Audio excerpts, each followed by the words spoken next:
Boyfriend? May boyfriend. Wala ka namang... Kasi po,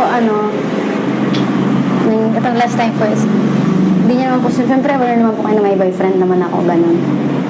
Na may Boyfriend? May boyfriend. May boyfriend ka? Ay, hindi niyo po alam. Hindi, baka mabasya ko niyan pag na-vlog yun. Ngayon ko lang nalaman. Oo nga. Sabi mo wala. Yung totoo po, meron talaga po. Tapos, yun nga, di namin inaasahan. Pero siguro pag nagpa-check up talaga ako, dun kita kong may na. Like, kasi meron pong nangyaring, yun. And sabihin ko 3 weeks na po kasi talaga ako eh. Parang nung pagpatingin po namin sa clinic is, Parang kaka-idea na ako. yes, tama yung nasa isip Ano ko. nga?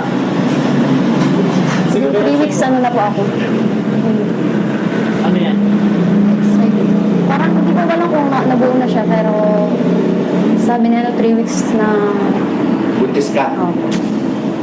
Tumibira buntis ko. Sabi.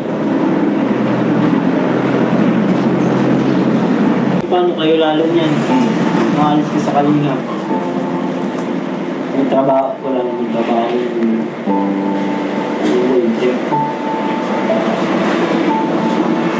Kaya ba niya magtrabaho?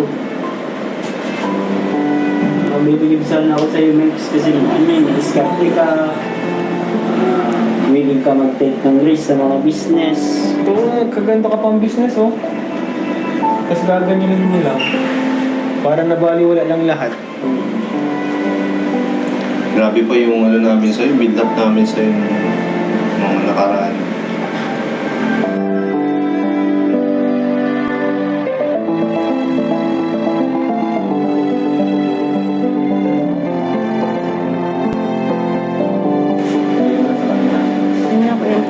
Yun mo lang po message yun. Kasi po, it's a prank! It's a prank lang yun! Si Kuya.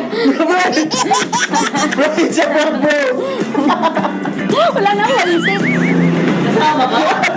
Hindi, wala akong nalaman dito, eh. Wala akong nalaman dito, oh. Bro, trainer mo kami!